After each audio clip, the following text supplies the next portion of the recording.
Hello, everyone, and welcome to another episode of the Idea to Value podcast. I'm your host, Nick Skillicon, and I'm thrilled to have with me today serial entrepreneur Adii Pienaar. He has built and sold two very successful software businesses and is recently an author of the new book, Life Profitability. So we're going to be talking today about how you define success, how you develop a profitable life, and how you can help use that to improve your creativity and innovative success rates as well. Adii, it's wonderful having you here today. Yeah, thanks so much for having me, Nick. Welcome to the Idea to Value podcast, where in every episode we highlight the latest insights into creativity and innovation from experts around the world. I'm your host, Nick Skillicon. I care about the evidence behind what makes ideas happen, and I've already helped thousands of people just like you through my unique insights into recent scientific findings of how creativity works. I also show you how to turbocharge innovation programs so they finally deliver on the value and ideas you've been struggling to execute.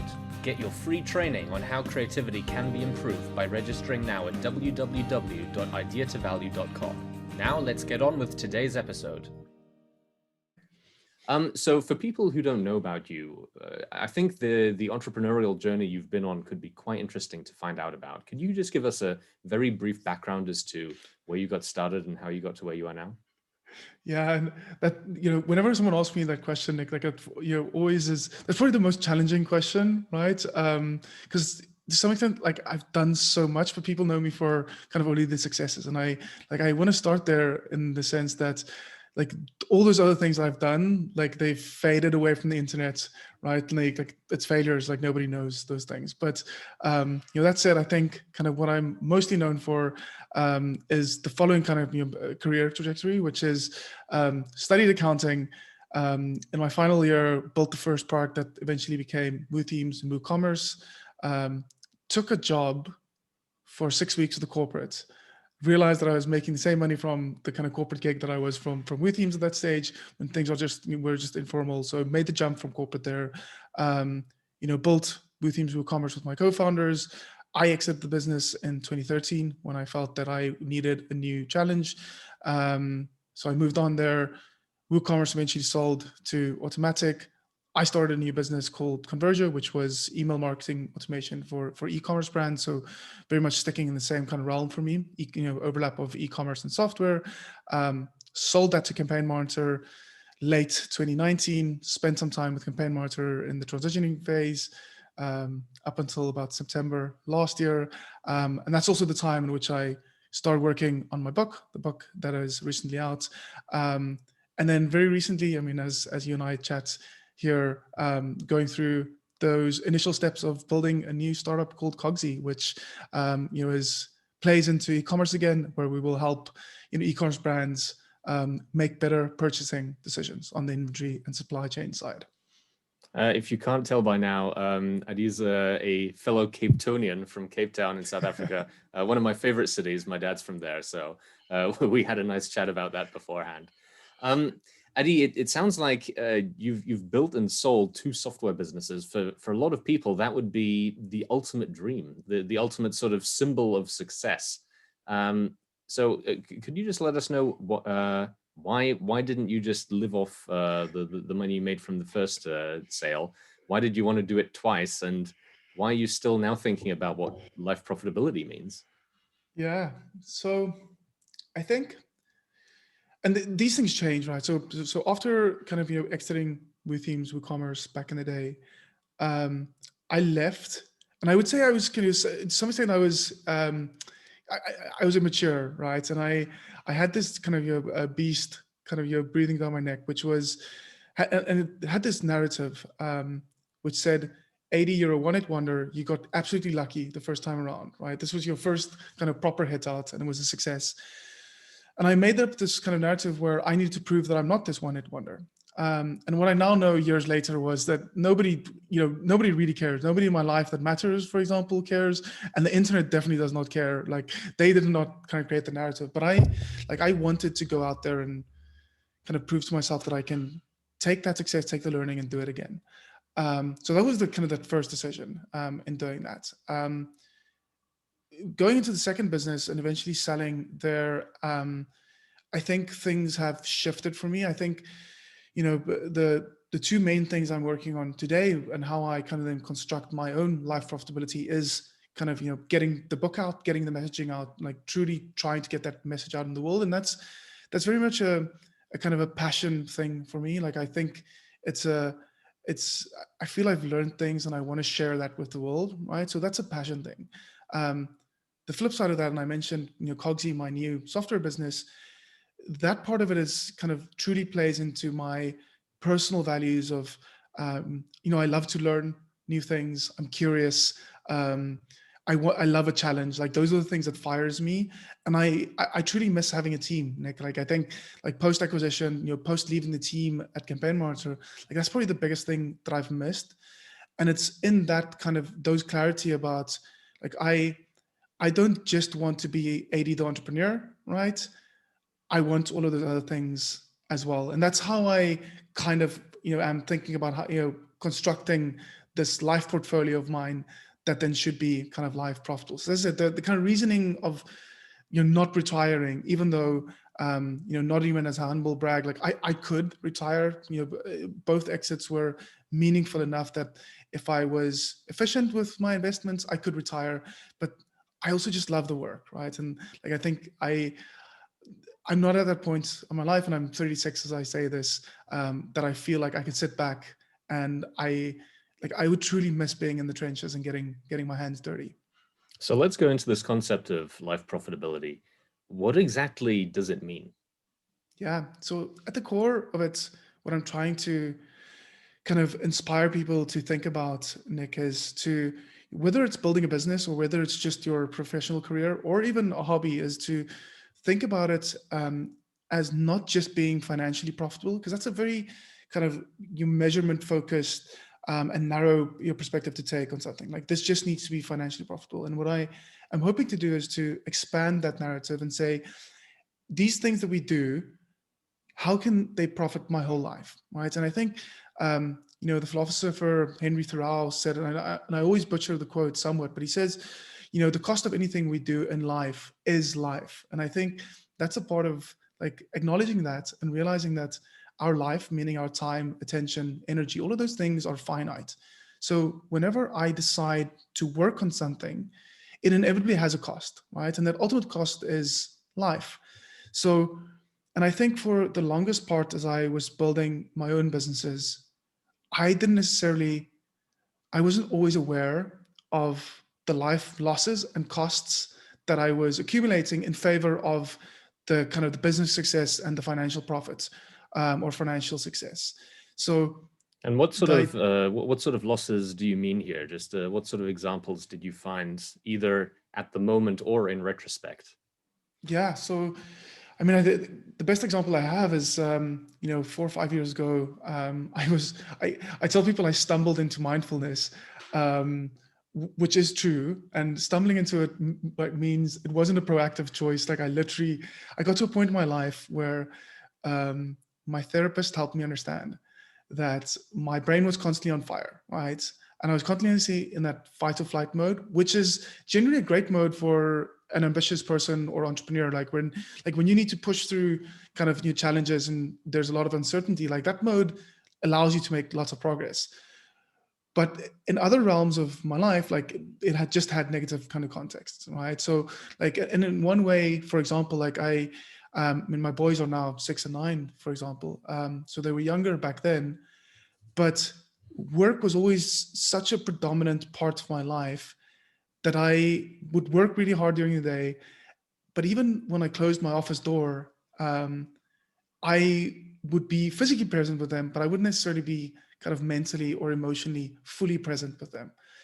And, like, realizing that, right, firstly, right, and realizing that I'm like doing them a disservice, right? Plus, I'm telling people that my family is my highest value, knowing that I'm, somewhat being, like, disingenuous or a bit of a hypocrite in saying that. Like, that was a shock as well.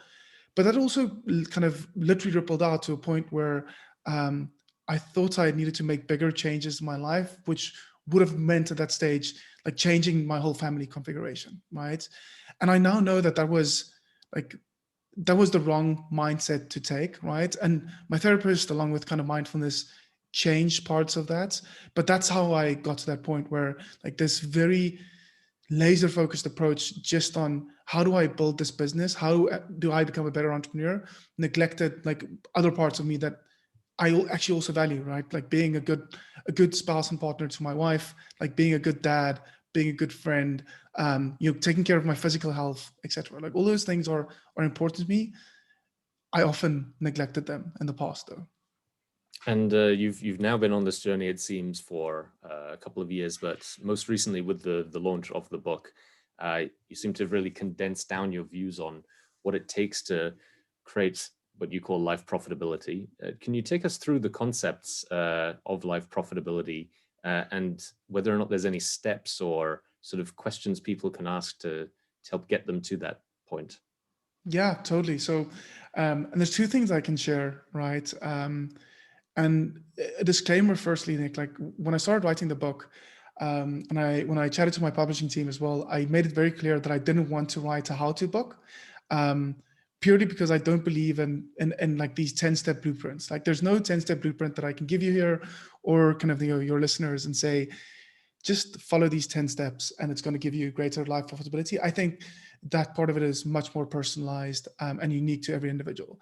And all of our kind of, if 10 of us were around the table and we figured out what life profitability looked like for us, like it would be completely different. There might be similarities, but it would be different. So the book is very much set up as that kind of exploration, right? For individuals to discover this themselves. And we wrote the book in that way, right? To take you through that journey. And the two kind of, bigger kind of nodes that's part of that here, I think, are the following, right? The first thing that I really challenge is this notion of work-life balance, right? Because I think the flaw in that is that it proposes that work and life are completely separate and they can thus keep each other in balance. Whereas I think, firstly, our work is just part of life, right? And we're firstly on this earth to live, not to work, right? So we need to change that dichotomy, right? Or that kind of, almost contradiction there. And I would instead kind of propose, I mentioned this life portfolio before, but if we expanded that kind of version about which things need to be in balance, I would probably say work is just one of those things. Other things is, probably like, friends, family, hobbies, passion projects, experiences, like whatever those things are, health, like all of those things, like those are all the things that need to be in balance, like within your kind of life portfolio. In the same way you would balance a investment portfolio for optimal performance, that's how I think about that. So I think that's one part thereof, is to really revisit that kind of notion and like stop this kind of that where those first steps are, hey, how do I keep work and life in balance, right? Because I think everyone knows if you've had a crappy day at work, right, that's going to spill over into your home life and vice versa, right? Like if I don't think it can be that separate thing. Hence why I think work-life balance is flawed. So I think that's that one node. The other part of it here is, and something I'm very passionate about, something I had to rediscover for myself once, my life came to the point where I realized like this, I can't continue like this, right? And what I tell people is the following, which is, doesn't matter where you are on your journey or what your next steps are. The reality is, if you don't have clarity about your values and who you are and why you're taking these next steps, just taking those next steps is not going to fix those things. And the truth here is, like, you're always going to be like, you're going to be the only common denominator on that journey going forward, right? You can get divorced, spouse can change, families does change. You can move house, right? You can move country, make new friends, business ideas can change, your team members change, everything can change. And then you're still going to be there, right? So I really, like, in the book, like a big part of like starting to figure out what life profitability looks like is to really go back to that very starting point and to ask yourself, like, what are the things that truly matters to me? Like, and if you're further along on this kind of professional or entrepreneurial journey, is to really ask yourself, like, why did I even get started in the first place? I think that the biggest irony, Nick, is, for many entrepreneurs, people that work for themselves, they make that decision with some aspiration and some version of freedom that they have in mind, right? Freedom to work on the things that I want, work when I want, work how I want, work with whom I want. And then we ultimately trade that freedom for like other restrictions. Like as soon as you're in your own business, and I will never forget when I started my first business, I pitched it to my dad and he said, and he'd been an entrepreneur all his life. And he said, son, just remember, there's no boss that will be as hard on you as the boss you'll be for yourself. And I think like that's the part that we forget. Like we pursue these other freedoms, and then suddenly we find that, you know what, in my own business, in my own pursuits, I'm now thinking about this 24/7. And I'm actually doing 80-hour work weeks, which is significantly more than I did in my corporate job. And I have all the stress, right? So really, as I said, like really going back to that starting point, finding more clarity, more alignment with who you already are. Because yes, whilst we evolve and grow as human beings, those really core things about us tend to change slower, right? I mean, for myself, like I mentioned some of those things earlier, my thirst for learning, my love of a challenge, like those things are things that have been present in my life. I've been aware of them for 10, 15 years now. It's unlikely that they are going to kind of materially change anytime forward. So in me deciding what my next steps are, I need to make sure that I can honor those and I can set up the journey to be in alignment with that, because otherwise I'm just introducing more friction than benefit here.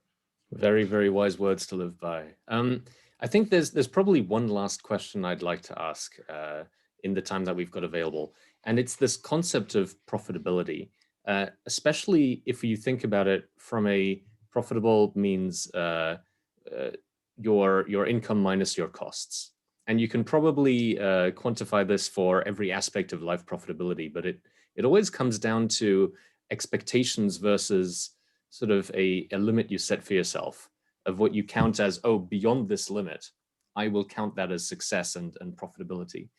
And I know a lot of entrepreneurs get extremely excited by their very first sale, and then their first $1,000 sale, and then maybe their first $10,000 income. But every time you make that jump, your expectation is more, and I want more, and I want more success and more revenue, and I need to make more than last time. Have you got any views on these expectations that we set for ourselves as business owners, as innovators, as entrepreneurs, and as creatives, and whether or not it's possible to develop a life strategy where you can set a limit and above that it will always be enough, or whether or not growth and profitability always end up growing next to each other? Yeah, that's a great question, Nick. And the reason I love that is I think, especially in the last, if you take the last 10 years around kind of just how much content there is out there about entrepreneurship in general, right? And building businesses. So it's become, and even not just that, I mean, if you log onto Instagram right now, like there's always this kind of aspirational image being presented to you and like shoved into your face and essentially saying like, if you're not this cool kid on a canoe somewhere in this like beautiful lake, like in the fjords of kind of Norway, then like you're doing something wrong, right? And I think that kind of benchmarking, like I don't think that's helpful, right? So by all means, I think there are some milestones,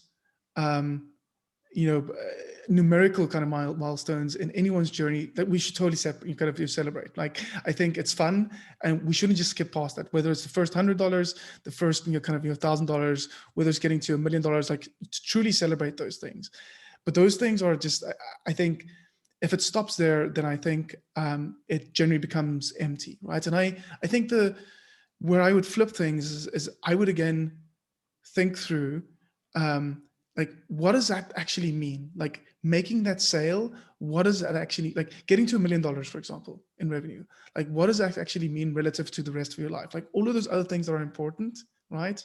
Like, what does that mean relative to the rest of your life? And I like the crucial thing for me there is like thinking through how to redistribute those profits to those other parts of your life, and essentially not delaying things. And I start the book telling the story about Paul Kalanithi. He's a world-acclaimed neurosurgeon. And he writes and he says, his words, he says, his life had been building potential that had essentially now gone kind of untapped, right? Because what essentially happened was he had always wanted to write a book, and he wanted to be a dad, a father, right? And at the age of 36, he was diagnosed with lung cancer, and he died a year later, unfortunately, when his daughter was only 8 months old, and his wife had to write the last chapter of his book, When Breath Becomes Air. And it's a real tearjerker, but it had a real impact on me. And this, like the reason I mentioned that in your question is, I think as people, we often sequence things. We say, if I just make this extra 10K, I will do this thing. And we don't really know how much time we have, right? So being very, very clear about how we take those kind of success milestones on our journey and how we actually reinvest that sooner rather than later, I think is much more important than the extent of those achievements. Adii, that's a wonderful words to sort of end on, I think. Very, very inspirational, but also very, very practical advice for everyone. So if people want to find out more about your book, your work, your insights, what's the best place they can go to find out more?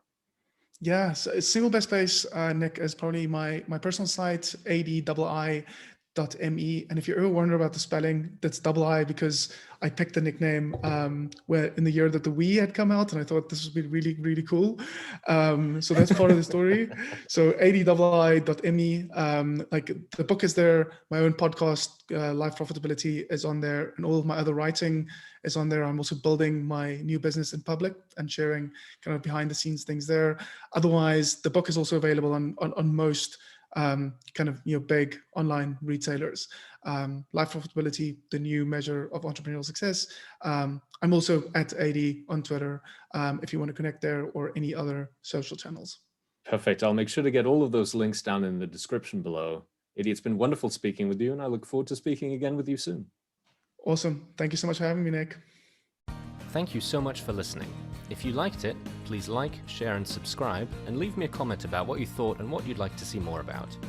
If you want to take your creativity and innovation capabilities to the next level, then invest in yourself with the premium training only available at ideatovalue.com.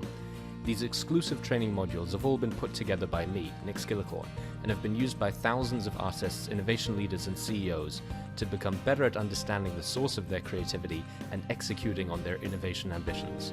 And there is no risk to you, as they are backed by our money-back guarantee. Now, don't forget to go out there and make your ideas a reality. See you again soon.